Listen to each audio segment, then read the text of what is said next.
Ipinagmalaki naman ni Pangulong Noynoy Aquino ang umano'y pagbaba ng bilang ng mga Pilipinong nabubuhay sa kahirapan. Pero walang inanunsyo ang Pangulo tungkol sa hiling ng mga manggagawa. Makibalita tayo kay Chariza Pagtalunan. Maraming salamat po. Maupo tayo lahat. Buong pagmamalaking humarap si Pangulong Noynoy Aquino sa ilang mamamayan, guro at mag-aaral sa Binyan, Laguna ngayong araw ng paggawa. Pero walang inanunsyong wage hike para sa manggagawa ang Pangulo. Sa halip, pinapurihan niya ang mga manggagawa, partikular ang mga nasa semiconductor and electronics industry sa kanilang kontribusyon sa paglago ng ating ekonomiya. Sa kanyang talumpati, sinabi rin ng Pangulo na bumaba na raw ang bilang ng mga Pilipinong namumuhay ng nasa below poverty line. Mayroon nga pong nagtatanong, hindi ba't napakaliit ng 3 percentage points yan?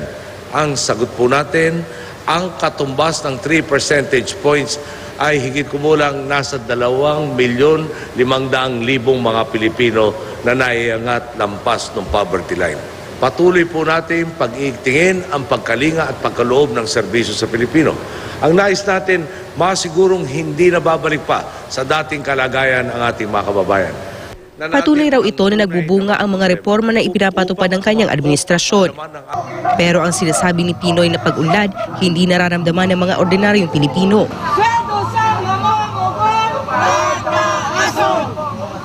Sa Iloilo City, nagmarcha ang ilang grupo ng manggagawa. Pangunahin nilang ipinapanawagan sa Administrasyong Aquino ang pagtuunan ng pansin ng minimum wage earners. Pagbigyan na raw sana ang hiling na umento sa sahod. Pinuna rin nila ang umano'y kawalan ng aksyon ng Department of Labor and Employment sa kakulangan ng trabaho sa bansa. Pinabulaanan naman ito ng Dole Region 6. Ayon sa Dole, maraming trabaho ang naghihintay sa mga Pilipino. Sa katunayan nga raw sa ginawang job fair ngayong araw sa lungsod, mahigit 40,000 job vacancies ang inialok.